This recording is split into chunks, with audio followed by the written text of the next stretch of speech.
Tadi sih setelah makan siang saya mengkonsumsi pepaya yang saya beli 2 hari yang lalu. Eh, Masih sepertiga. Eh, itu sudah sangat lunak dan ya alhamdulillahnya masih bisa dikonsumsi karena itu baru akan menuju eh, proses alami yang akan eh, busuk begitu ya. Ya kalau buah itu mengatasinya gampang, kalau busuk ya tinggal dibuang begitu aja, tidak usah dikonsumsi.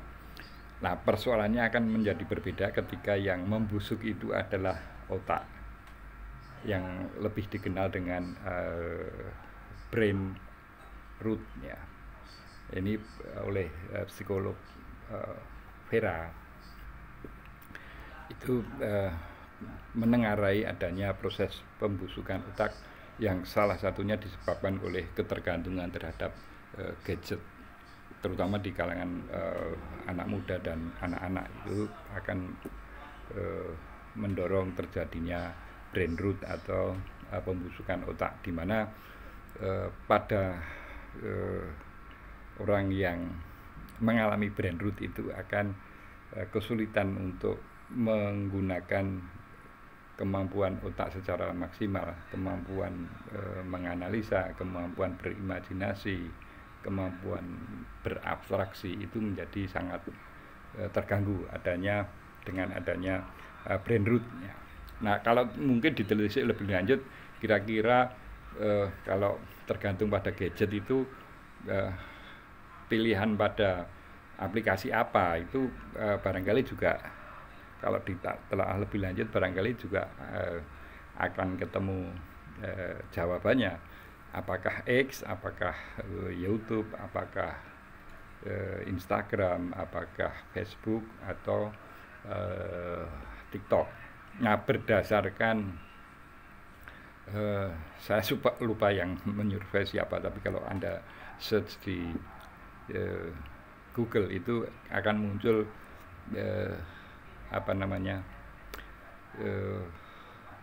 klasifikasi pengguna media sosial tersebut. Nah, kalau dikaitkan dengan intelektualitas atau mungkin barangkali IQ atau tingkat pendidikan itu, maka ada klasifikasinya.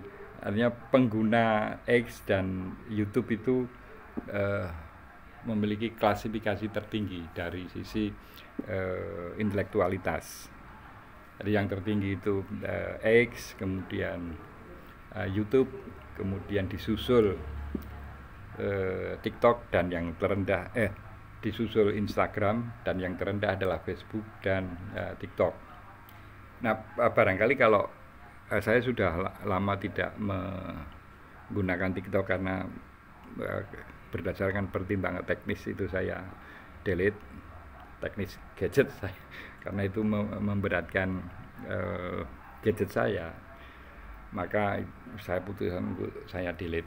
Ya memang kalau kita atau dulu saya ketika masih menginstal TikTok itu ya kita harus sering-sering men-scroll karena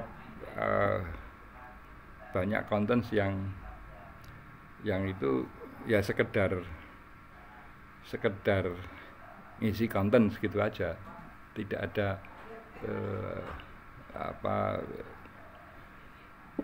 sentuhan edukasinya itu minim gitu ya. Mungkin yang sekarang barangkali berbeda karena jangkauan TikTok itu justru yang paling luas dibanding dengan medsos yang lain, maka saya kira mungkin akhirnya para pengguna medsos, terutama dalam rangka branding diri, itu mau tidak mau harus melirik TikTok ini. Nah, terkait dengan brain rot ya, pembusukan otak sehingga mengalami penurunan kemampuan untuk menganalisa dan seterusnya. Ini kalau kita kaitkan dengan tahun 2029 ini menjadi sangat penting. Ya, bagaimanapun dalam sistem demokrasi ketika one man one vote itu antara suara seorang profesor sekalipun, profesor, doktor, insinyur, dan seterusnya, itu akan sama dengan orang yang tidak tamat SD atau bahkan tidak sekolah, itu sama nilainya, nilai suaranya. Nah, itu sistem demokrasi semacam itu. Maka kalau kita melirik persentase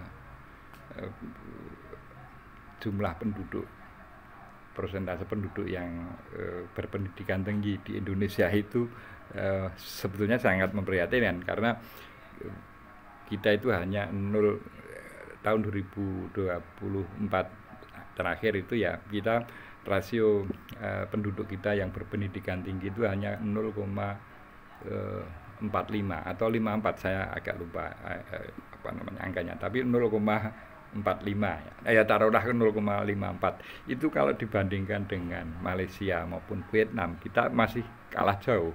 Malaysia dan Vietnam itu 2,45. Apalagi kalau misalnya negara maju itu 9% lebih, kita baru 0,45%. Nah,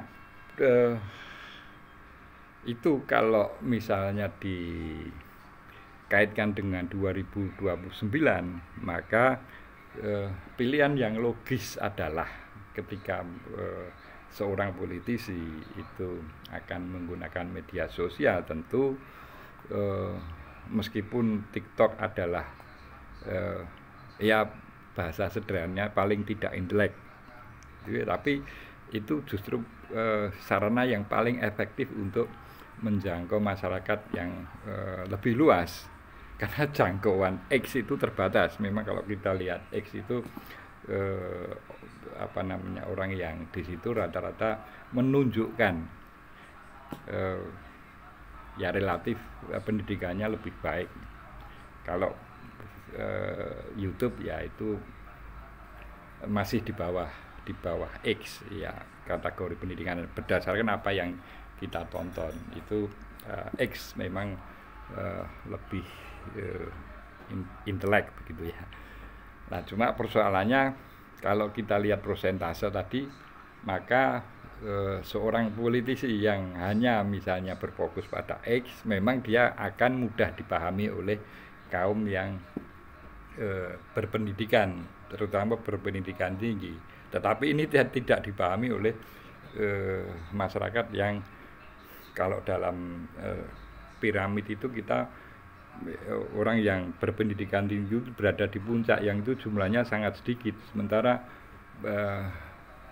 badan atau bahkan dasar piramid itu mayoritas masyarakat kita berada di situ, dimana pendidikan menengah, bahkan rendah, atau bahkan tidak sekolah atau tidak lulus SD itu berada di badan dan dasar piramid, dan itu yang menentukan suara terbanyak itu di situ. Ya, itu fakta yang kita hadapi gitu ya.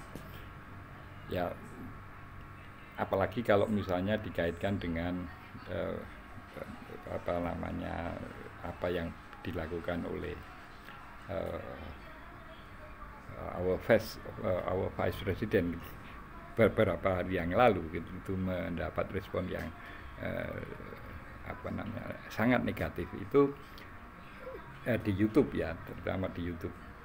Saya kira kalau our vice president itu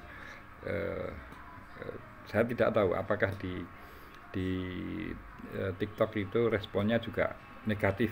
Artinya itu antara thumbs up dan thumbs down itu our vice president ketika mengunggah, kalau tidak salah temanya mengenai bonus demografi dan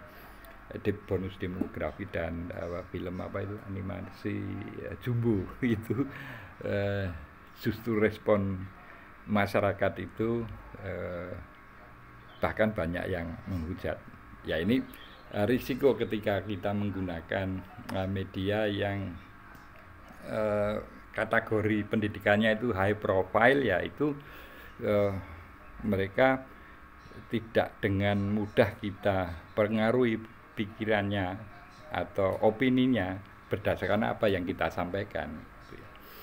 Nah, ini saya kira satu pelajaran yang menarik atau berharga buat para politisi yang akan berkompetisi di tahun 2029. Karena saya bukan politisi, ya sudah, saya stay tune di channel ini, dan saya tidak akan berkampanye di media TikTok. Ya, pertimbangannya sebetulnya lebih ke pertimbangan teknis. Salam konstitusi.